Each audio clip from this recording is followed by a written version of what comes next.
सरपंच संतोष देशमुख हत्या प्रकरणी पुण्यात धडक मोर्चा, देशमुख कुटुंबियांसह सर्वपक्षीय नेते मोर्चात सहभागी।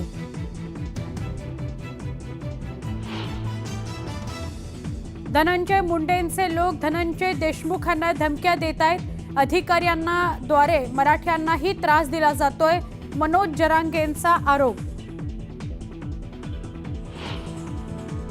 भाजप आमदार सुरेश धस यांच्याकडून मुंडेंवर करण्यात येत असलेल्या टीकेला राष्ट्रवादी काँग्रेसकडूनही प्रत्युत्तर।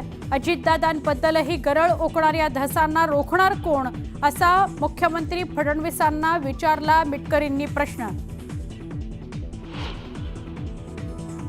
एसआयटी मधील अधिकारी वाल्मिक कराडसाठी काम करतात। जितेंद्र आव्हाड यांचं सोशल मीडियाद्वारे गंभीर आरोप, अधिकाऱ्यांचे फोटोही केले पोस्ट।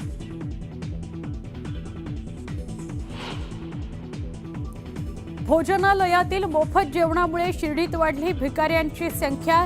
साईबाबा संस्थानने मोफत जेवण बंद करून तो पैसा मुलांच्या शिक्षणाकरता खर्च करावा, अशी खासदार सुजय विखेंनी केली मागणी।